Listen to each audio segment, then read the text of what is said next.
Hello, my fellow readers. Today I'm going to be talking about All's Well by Mona Awad. You may remember last year I reviewed Mona Awad's Bunny. Mona Awad is a very mixed writer for me. I'm pulled into the work and intrigued by it, but I will say the first book by Mona Awad that I read was 13 Ways of Looking at a Fat Girl, I think. And I didn't really like that book. It just didn't play out too well. These last two books, Bunny and then this one, are more of a twisty horror element book.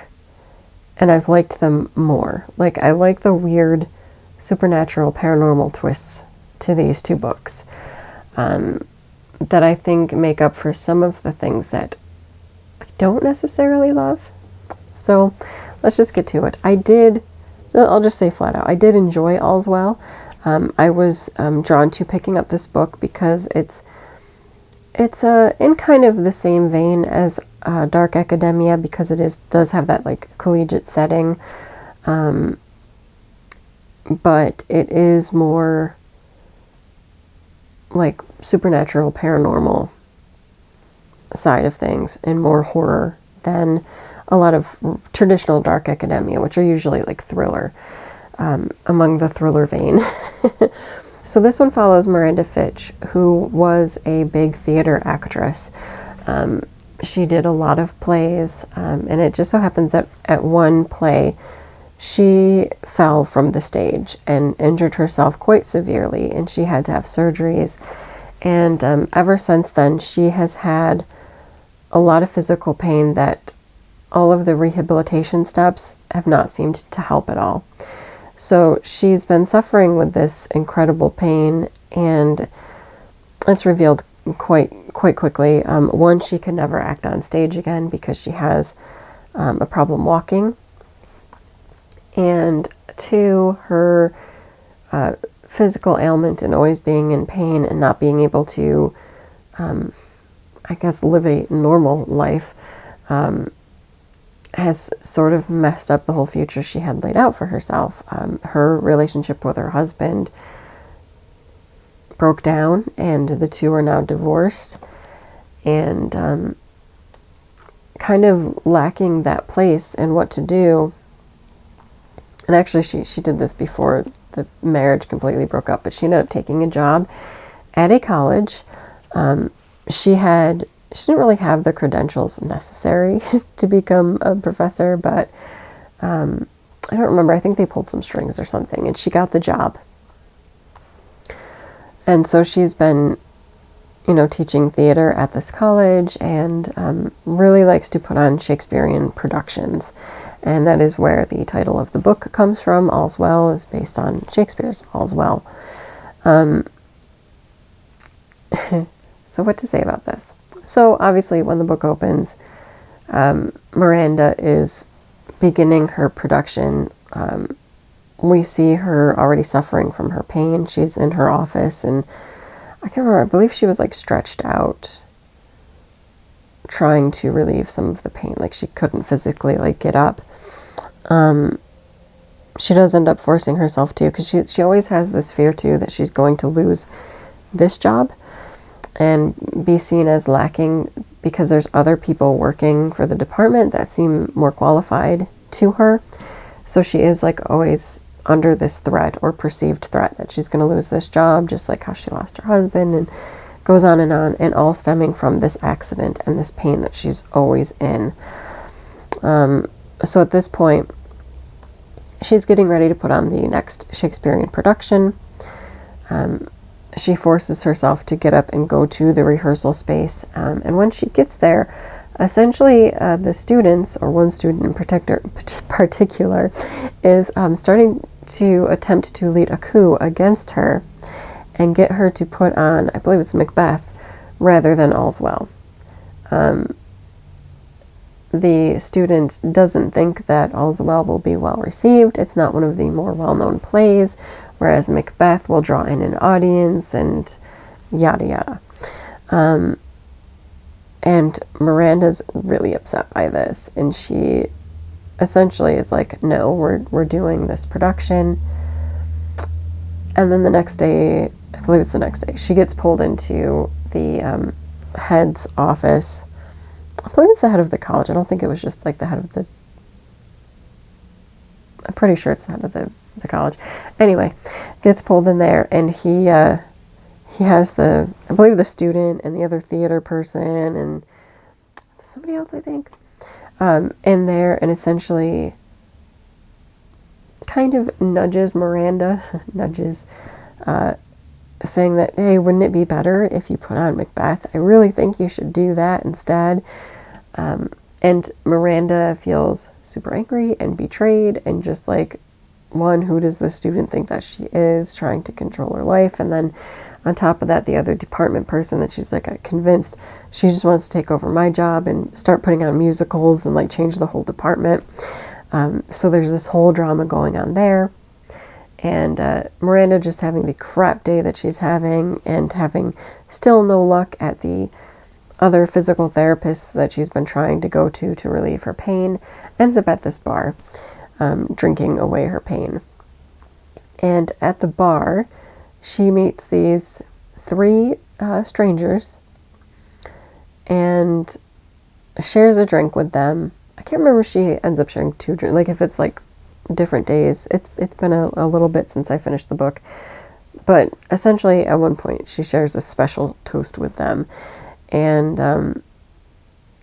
the next day, when she goes to rehearsals,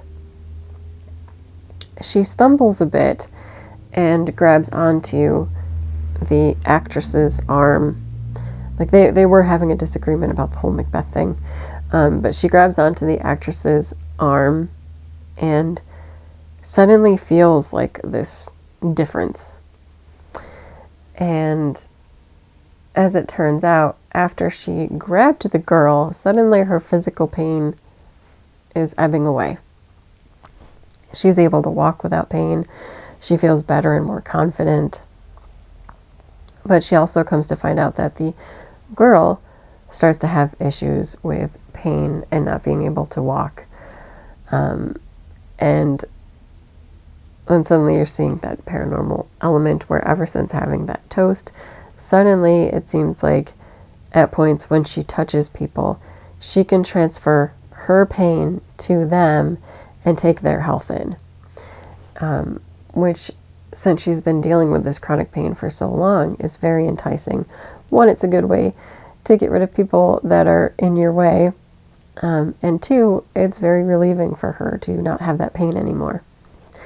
And that really becomes the whole thing, this play out of relationships and how to build those relationships correctly. What are the sacrifices that she's making? Relationships that she could build. And it's very twisty. So it's kind of like, is it necessary for her? Has she not been,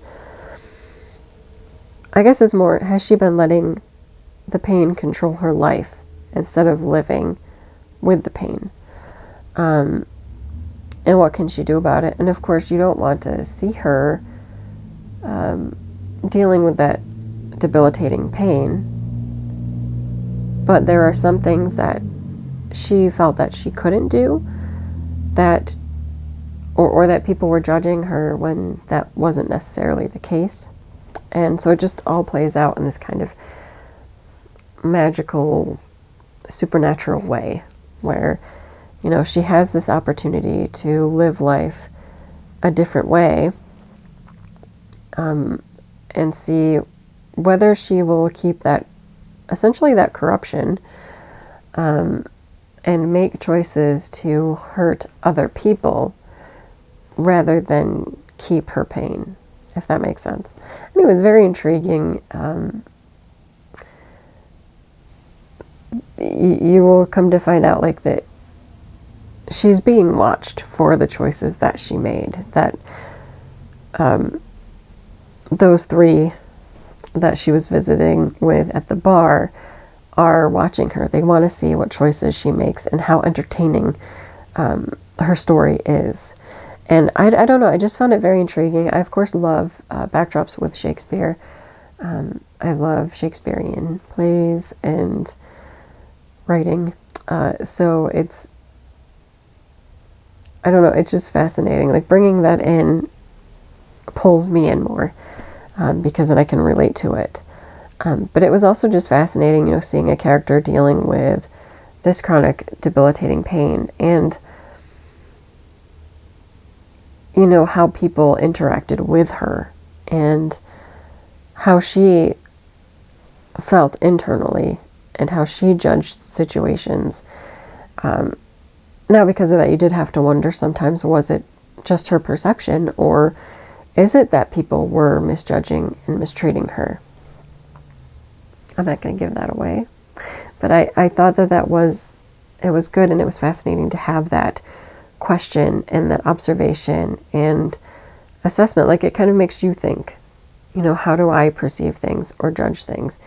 And I think when ailments are more invisible, now in her case, it was also visible because she literally couldn't walk properly a lot of the time. She had problems physically walking, which I think she tried to hide a lot. But there was also a lot of people who were disbelieving of that because she had been to see physical therapists.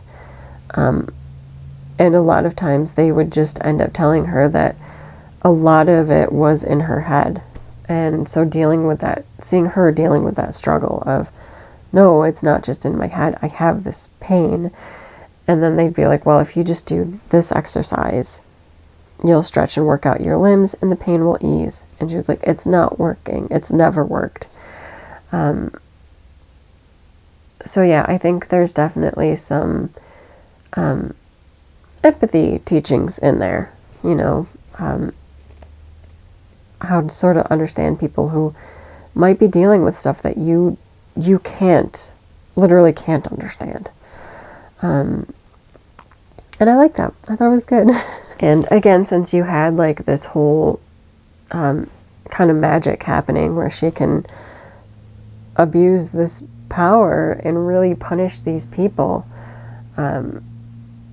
you also, you know, have cringe moments. It's like, yes, you can feel empathetic toward her, but is her using that power to give other people pain okay, just because she's had to deal with this? And I mean, I would say, no, I don't think you cause somebody else pain just because you're in pain. But, you know, that's just me. I liked that this made you question that and think that. And, you know, for me, I'd cringe if you saw her like having an argument and you knew that all she had to do if she wanted to win was just like touch the person. And it was like, oh, please don't. Please don't. Yeah, it was good. I won't I won't give away much more than that or how the story ends. But it was good. I liked what it made me think about. I liked how it played out. I don't think it's for everyone because it is a little weird and the characters are not incredibly likable. So there are some people that might just have problems because of that. But I thought it was an intriguing story. I liked it. And if it sounds at all up your alley, I would say give it a read. Because I do think it's worth it. So that is it for this video. Until next time.